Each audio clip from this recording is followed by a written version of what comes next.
about time you showed up for therapy. I've been waiting here all day. Did we not have a set time? Well then, show up during that time. I do have other clients, but I guess since you're new and potentially could be my favorite, I'll let you off the hook. Now, take a seat. We're gonna get really personal here. Yeah, right there, take a seat. Let's get into the questions that I have for you once you take a seat. Perfect. Now we're gonna talk about your personal and actual history. The first question is, how would you describe your relationship with X growing up? And you know what I mean? X with the S. How would you describe your relationship with Seth growing up? That's what we're gonna refer to it as, okay? Seth. How would you describe your relationship with Seth growing up? Interesting.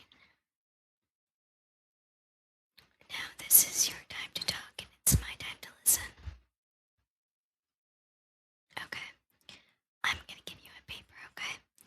And you're gonna write down the answers to these questions. Do you understand? Actually, you're going to type them. I'll give you a little laptop here, and you can go ahead and type in your answers. Next question.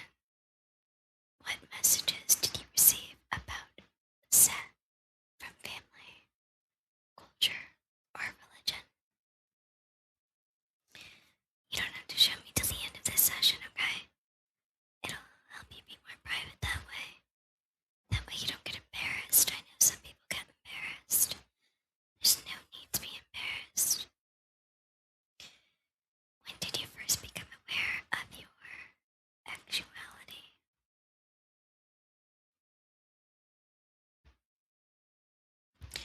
Maybe I should call it sexuality. When did you become aware of yours? Have your sexual interests or desires changed over time? It's nothing to be ashamed of. I believe all of ours have. It's just part of growing up. How do you currently define your actual identity? Just write it down on the paper or type it. I'll check afterward, don't worry. This is supposed to be private and personal, and you don't have to be embarrassed or worried about anything. Okay, current relationship context. Are you currently in a relationship?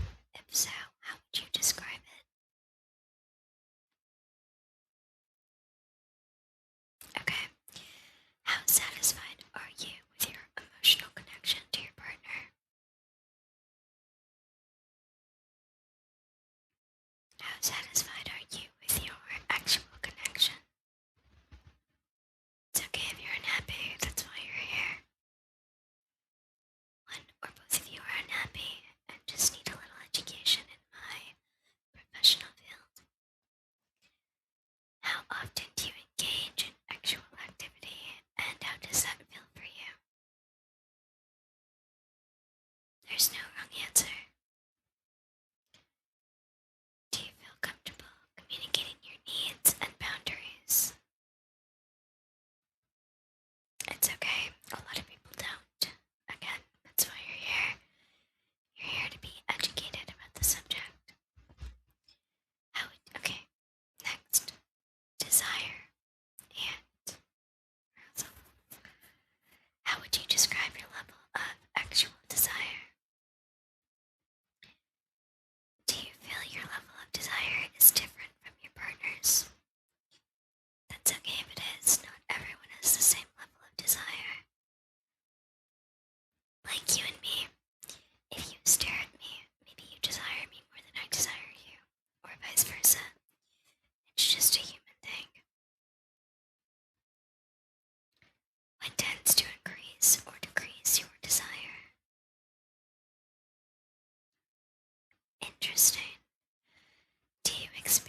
health issues that may be affecting your actual functioning. Like I said, you don't have to be ashamed or feel embarrassed. A lot of us have a lot of issues, even if we may not look like we do. Let's get into body image and self-perception. How do you feel about your body? Do you feel confident being seen, undressed by a partner? Are there insecurities that affect your actual experiences? Again, it's completely normal if you do suffer from these issues. A lot of people let insecurities prevent them from a lot of things, and becoming intimate is one of them. Do you feel present in your body during X or distracted? Like, do you feel like you're in the moment, or do you feel like you're kind of just doing something for the sake of doing something? Okay, let's get into communication and boundaries. How do you communicate your actual wants and limits? Have you ever felt unable to say no or yes freely? How do you and your partner handle actual rejection or mismatched desire? By that I mean one of you wanting to do something while the other one doesn't. Do you guys handle that well? What would make it easier for you to talk about X openly? You seem to be doing a fine job with me. Maybe I'm a better match for you. Let's talk about past experiences and trauma. Have you had any past actual experiences that were distressing? How do those experiences affect you now, if at all? Do you notice triggers or emotional reactions during intimacy? Have you processed these experiences with anyone before? As in, other than me, have you been open? Have you spoken about what has happened? Okay, okay. Let's talk about fantasies and preferences. Do you have actual fantasies? And are you comfortable sharing them? It's completely a judgment-free zone here. You can share whatever you want, and you don't have to worry about being judged in the slightest. I've heard it all. In fact, I've done it all. Are there desires or interests you haven't explored but are curious about? Do you feel shame or conflict around any of your desires? Don't worry, a lot of people do. A lot of people sometimes feel quite unusual for their desires, but I can assure you it's normal and it's human.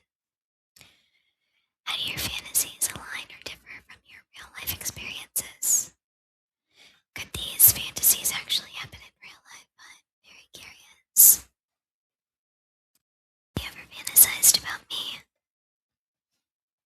It's just a question. Answer it. You don't have to feel guilt or shame. I'm completely aware that people fantasize about me all the time. It's kind of what I expect in this role. But let's talk about values, guilt, and shame. Do you experience guilt or shame related to X? Are there internal conflicts between your values and your actual behavior?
ex life?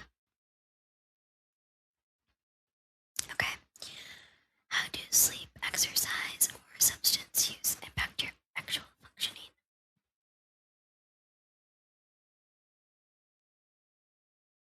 Okay, do you make time for intimacy, or does it feel like an afterthought? Okay, last subject, self-reflection.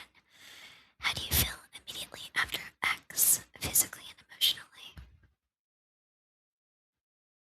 Okay, do you feel connected, disconnected, fulfilled, or something else? If you feel something else and you can't explain it, you can just say something else. What patterns do you notice in your actual relationships? Okay, what do you think is currently missing from your ex life? Well then, I think you and I should get started on fixing that right now, don't you? I can help you in more ways than one, and one of the things I can do is teach you how to properly do it. So, drop your pants and we can get started. I wore this skirt